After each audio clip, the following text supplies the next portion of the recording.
And then things started to happen, and all of a sudden they got very quiet.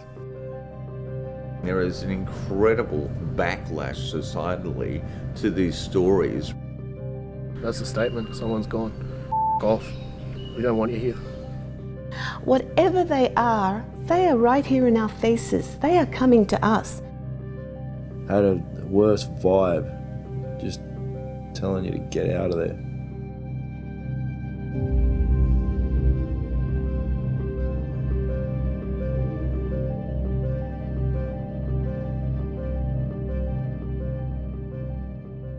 Well, we met this guy, and Attila had been talking to him for months prior to us leaving. He doesn't do the paranormal stuff, he's more the urban explorer. He organised a place for us to go, and just looked like almost like some sort of manor house, or he just screamed out, investigate me. Nem találtunk még olyan embert, aki elmondta volna, hogy pontosan mi volt, mikor épült, meg hasonló, tehát első kézből nincs információnk.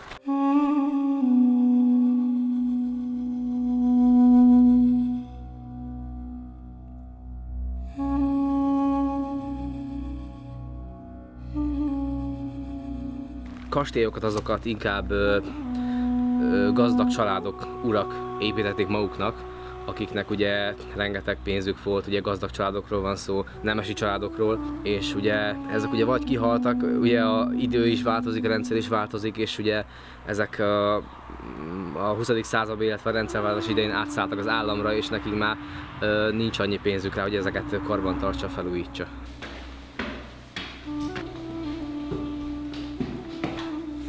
Ugye ez a kastély legveszélyesebb része, tehát itt tényleg nagyon óvatosan kell járni, mert könnyen beomolhat. Alright guys, this week I'll be very, very careful.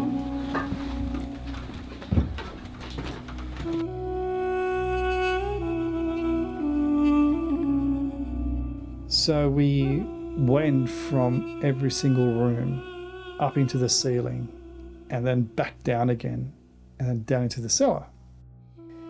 I don't even know if you can call it a basement, it's just this level underneath the actual mansion itself, which is massive. It's this entire floor. It feels so creepy down there, all the hair on the back of your neck standing up. It's just got an energy about this place. The guys that took us there, they've gone for a walk. They wanted to check something out that was local to the area. So they basically said, here's the keys, go for it. Is anyone down here with us? Van valaki lent itt velünk? Could you slam the door or tap on a window? Ki tudnád, vagy be tudnád vágni egy ajtót, vagy kopogni az ablakon? Which one is to say? Akarják, hogy maradjunk itt? I'm pretty sure I heard someone behind me, like behind us over there, whisper no in Hungarian, like nah. Why do you want us to leave? Még akarják azt, hogy menjünk innen el? Come a long way to talk to you. Olyan messzire jöttünk, hogy tudjunk veletek beszélni.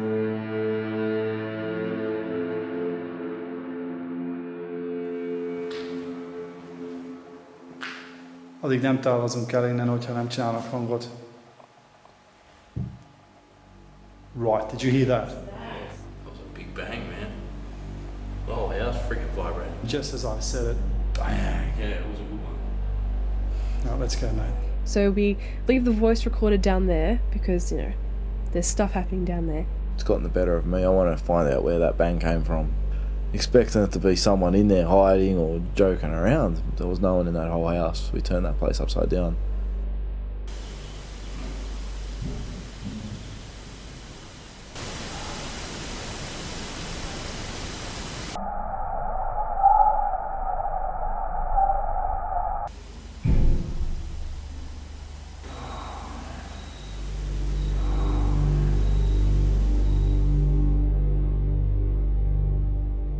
So when the guys came back, we kind of told them, look, this is what's been going on.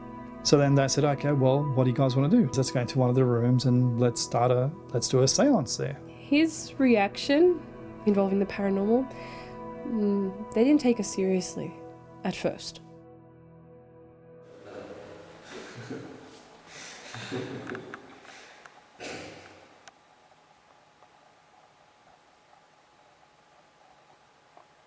Senki?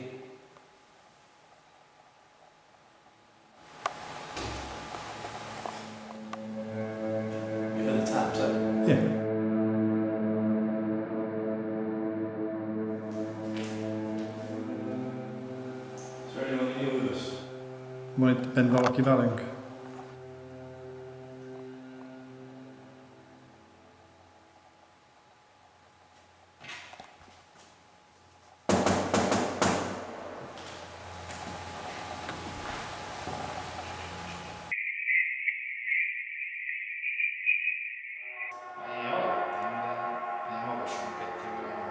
Daniel was tapping and then gets a response. Tap, tap, tap, tap.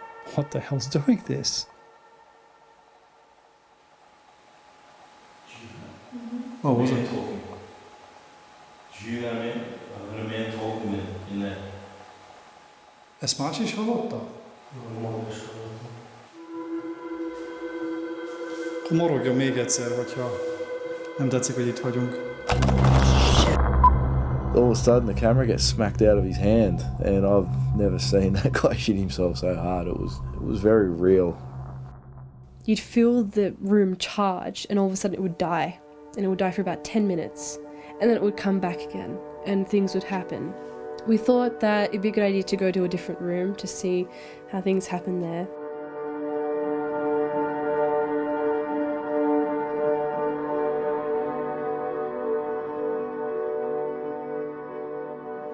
Make a noise for us, please.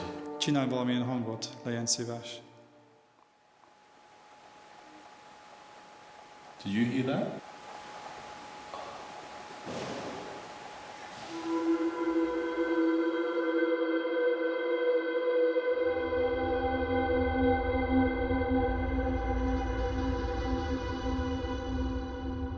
There's something this way. Do you hear that?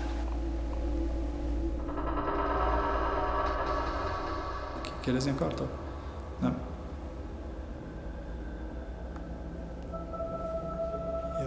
Someone's trying to ambush us. Who knows?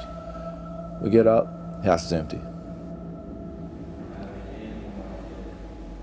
All of a sudden, I felt something touch the top of my head. I actually felt a hand, distinct hand on my head. Is it still on your head? He says, now it's grabbing hold of my neck. What the hell's going on? I think you need to get out, mate. Yeah, they thought it was a big joke. And then things started to happen. And all of a sudden, they got very quiet.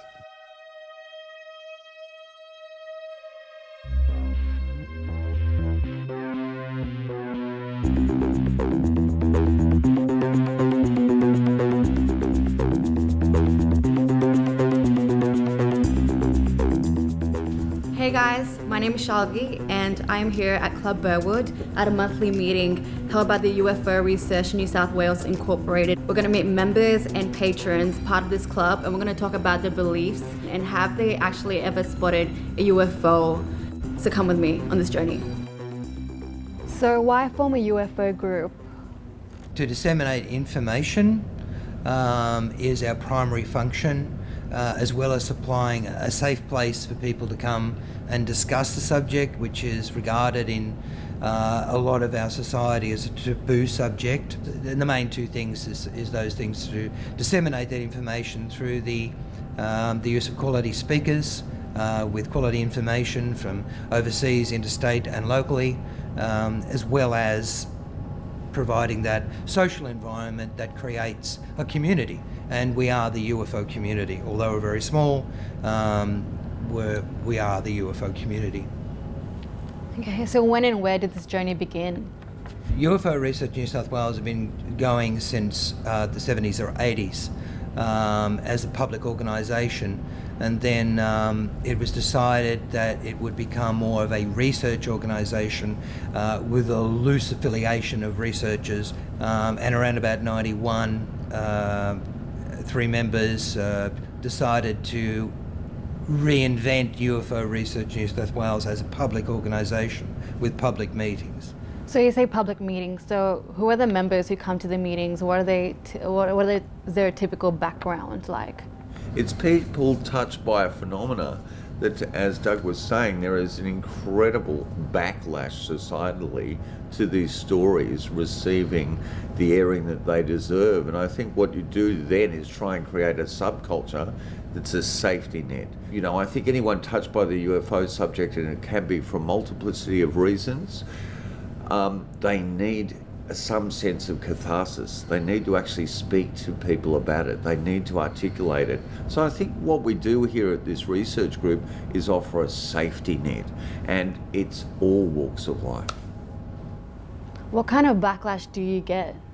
When someone wants to talk to someone outside of the UFO community, unless that person is particularly open-minded, what this person is saying they've experienced is so outside of a lot of people's reality that they refuse to accept it and go, no, no, there's no ETs, I've never seen any flying saucers, I never seen anything like that, so therefore you're wrong.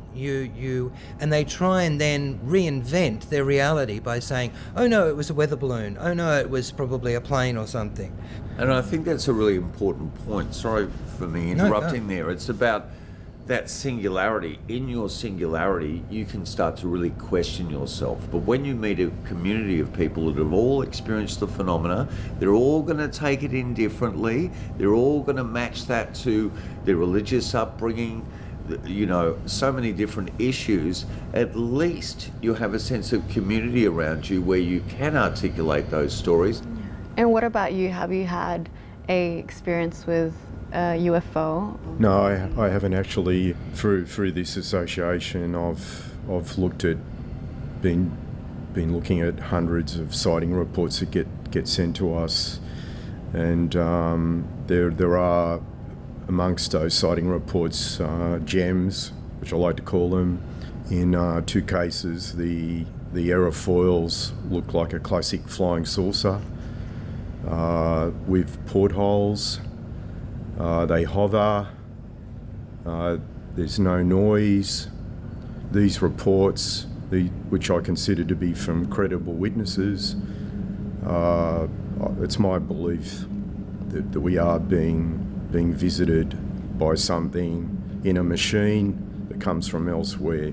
So guys, I just came back from the interview, and what I've realized is that this association is really good if you want to share your experiences. Just attending these associations is really good if you want to gain a new perspective as well, like have a new insight. I became interested when I encountered people who had encounters with UFOs. And also my friend in the Blue Mountains, who's an artist, whose sister was apparently abducted by aliens in Tamworth. She went into a mental institution and eventually hung herself. Well, I'm a microbiologist, that's what I do, but with my approach, I think there's a lot of validity in their claim. That's all, you know, and I think it's important that people like me, we listen as well, you know. I've always been fascinated and think there's life out there for sure, you know, and I just want to know what people want, what they already know, you know, I'm curious, that's all.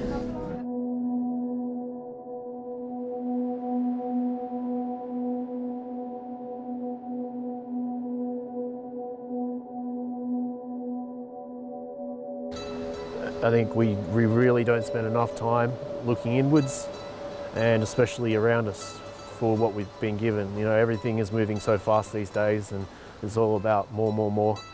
Whereas, you know, you just go out in the bush and it's a supermarket out there, and it teaches you a lot of things about just yourself. The Dulgar came along when I went down south to Ulladulla way down Pebbly Beach, and that's where I had one of my first encounters, I believe. Yeah, I do believe I've got a bit of a connection with the Yowie. But that being said, I believe everyone has a connection with the Yowie because we are all of the mother.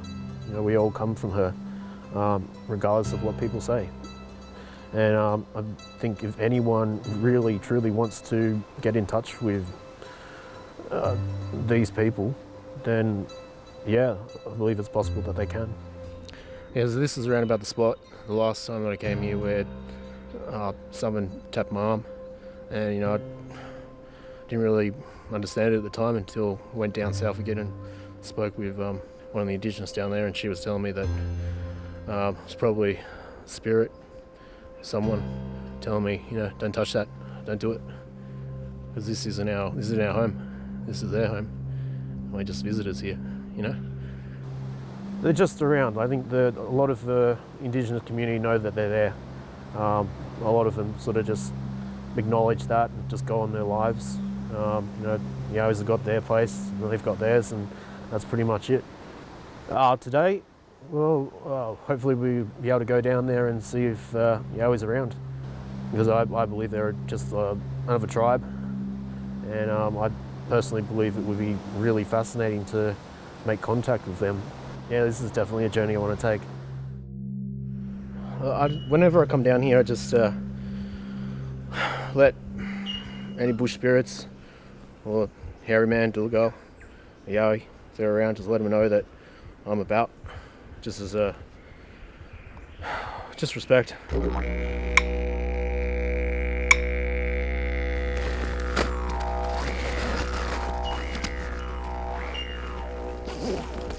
So, yeah, but this is an old country.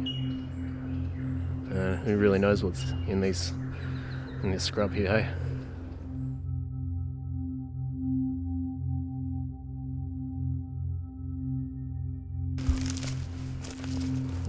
Pretty sure this is it.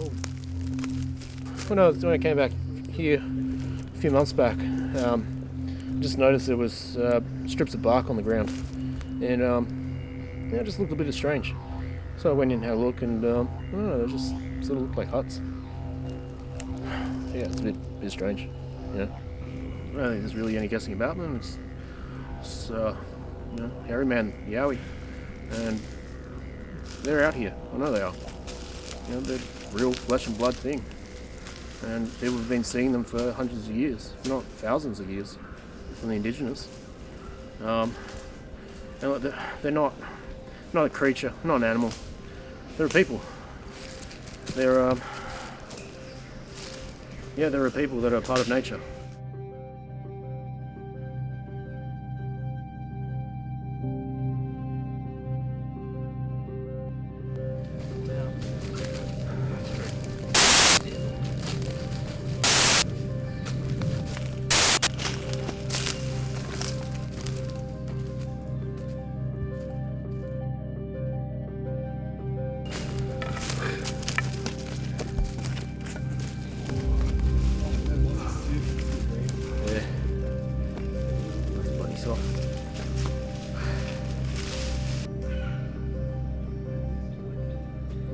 Sounds, it's just nature there, isn't it?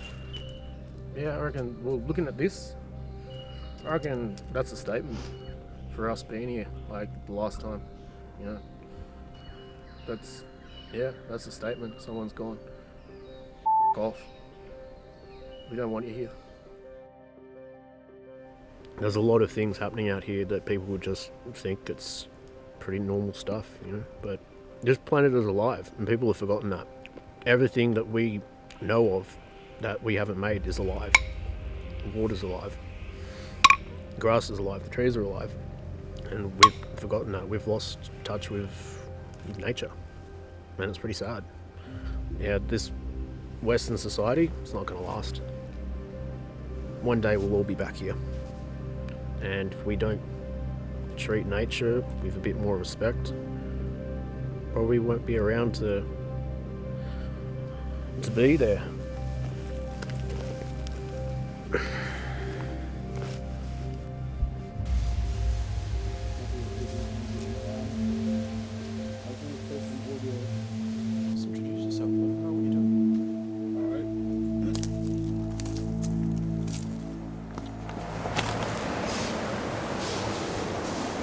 Holy shit. What? Yeah. That is interesting. Yeah, I really don't know what just happened, but further up from us we just heard a massive rock roll down a hill. Don't know if the audio picked up on it, but it's getting very close to us.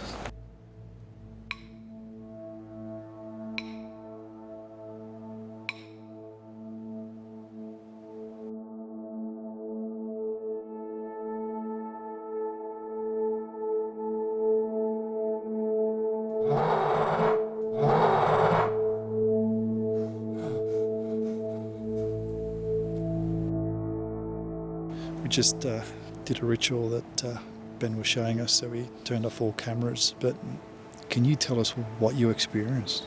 I don't know, it's a bit weird. See things moving around, hear things moving around.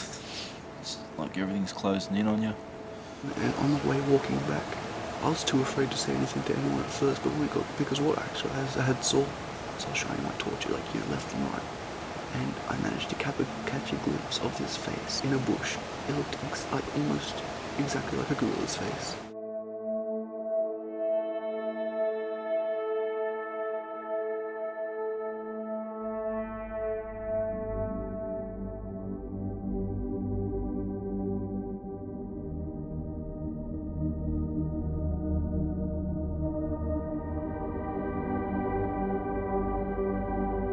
I have been researching the orb phenomenon for close to 8 years now. And when I say researching the orb phenomenon, it's not just going out and catching photographs or trying to capture the orbs. It's actually going inside the orbs, which I have discovered a very simple process to see what is inside an authentic orb. Because let's not forget, people can go out and they can capture dust orbs, moisture orbs. But there is a big difference between a dust orb, a moisture orb, contamination orb, or a real authentic orb. The changing point of my life was 9 years ago, when something very traumatic happened to our family. And it just changed my perspective on what is important in life. After this traumatic experience, I spoke to my uncle, my father's brother, who at the time was 80 years old, and he told me, which I had never known before, but he told me he could actually see dead people, spirits from the spirit world. And I was infatuated by it. I was just so surprised that my uncle could actually see these dead people. And I said to my uncle, I said, "Oh, Uncle, you know, when you see, can you tell me and I'll try and get a picture?" And that's how my orb experience started. So I'm sitting in Greece with my uncle. We're having a meal outside. It was summer. And he said to me, "There is this white light, it's just coming, it's beautiful." And there was a 3-story building and a veranda, a railing and a pole. And he said to me, "Take a picture now. Take a picture on the 3rd story between the pole." And I did. And to my surprise, I got this, it wasn't bright, but I got this round ball exactly where he told me it was. Through the guidance of my uncle, my whole life changed, because from that night on, I just went out and I was taking pictures everywhere, and everybody knew in my neighborhood, "Oh, Melina's out again." You could see these flashes of light everywhere.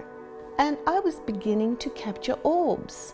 Something that, you know, with the same camera previously for 2 years, I never captured an orb in that. It's not as if I changed a camera, it was the same camera. I didn't know what was inside an orb, or what could possibly be inside an orb. And I had heard that people would say there is a spirit in an orb. But a little bracket here, I have not studied one orb yet that has just got one spirit in it, never. It's a collection of spirits in the orbs, and of course everything I say I can prove in photos, in my research files. But when I wrote my book, I was not prepared, because my book was written at the birth of my research. That my little birth, that little baby has grown now and is still growing. My research is still growing. After 8 years of my research, I've categorized the orbs. I have been able to categorize the orbs into category 1, category 2, and category 3, where category 1 are the bright, luminous, the wow factors. And if you catch a category 1 orb in your photos, you know, it stands out from the rest. And category 1 orbs are the higher dimensions, because I believe they are very well protected. Because when I go into them, you can actually see the sentient beings inside, protected in the outer capsule. Category 2 orbs, the outer membrane is diminishing, so they're less protected. And I would sort of say that the category 2 are from the astral realms. This is where you can actually see parts of hats or clothing of particular eras. And then we get to the category 3, which are the low realms. There is no protection. It's like a dark smudge in the sky. And trust me, there are more category 3s around us than category 1 and 2s, but we just can't see them. And you can literally see in category 3 orbs masses of squashed, like it's like a can of sardines. These, you want to call them alien beings, you want to call them sentient beings, you want to call them spiritual beings. Whatever they are right here in our faces. They are coming to us.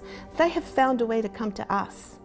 My dream, if I can just have, my biggest dream is just one room, a group of scientists, and 1 hour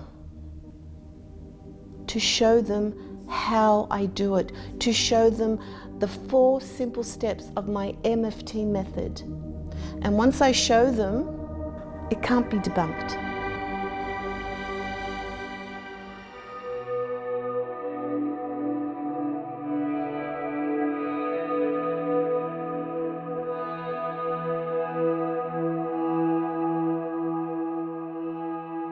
There was a monastery back in the 1400s. The Turks themselves came to the monastery and destroyed it and basically just slaughtered the monks in the surrounding forest. They basically slaughtered all the monks outside, and apparently they come out at night. So, oh, we better go over and check this out.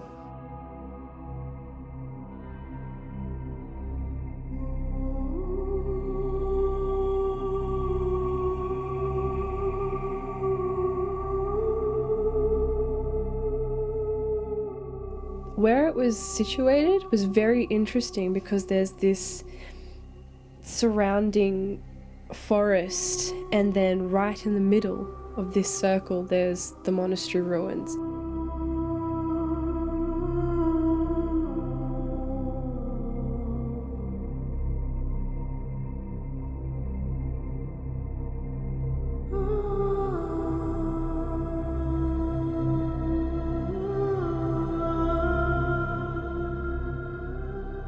So Daniel and I decided, okay, well, let's get the car around because there's a dirt road on the other side. We'll find a way to drive the car in there. I still don't know how I got that car in there, but it was a mission. We started filming. Everything was going great until the sun went down.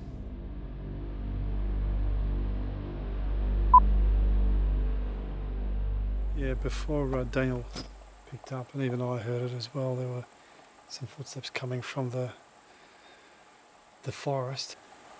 Not sure what's going on. Dad decided that he wanted to do some time lapse of the main tower, and Daniel and I decided to go do an EVP session. Oh, there's a good spot here.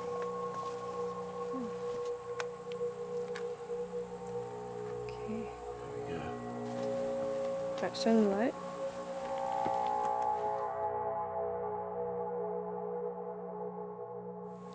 Valaki van itt velünk?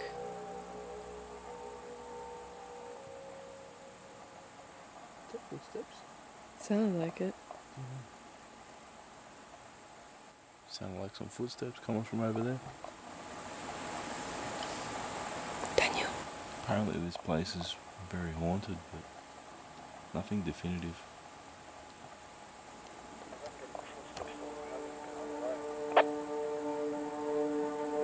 They're coming from here. There's a big strip of light here. I don't know where that came from. Really? Some seriously messed up shit going. Alright, well we're headed that way now because the battery's about to die in the camera. This is not normal. Yeah, this is just something weird going on here. Footsteps all around me. think, mate, I think it might be a good idea to get out of here.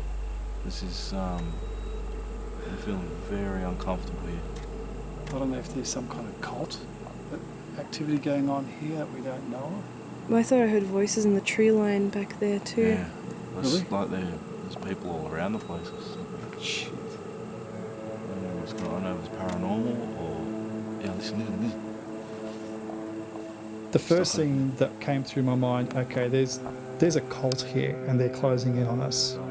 So let's just get the hell out of here. Okay, look fast, let's get the fuck out. There's some kind of cult. This way. There's some kind of car. Let's get in the car. There's some... Get in the car. Get in the car. Basically, what was going on, man? There's people coming, mate. I'm getting out of here. Just keep that camera rolling, man. I don't know what's going to happen here. There was a figure standing in amongst the trees with a black cloak on and a hood over its head. But I don't know what was going on there. It was some sort of cult, or maybe it was the spirits of those monks or something. I don't know, but it had a worse vibe. Just telling you to get out of there. I've seen some weird shit, but that's just odd.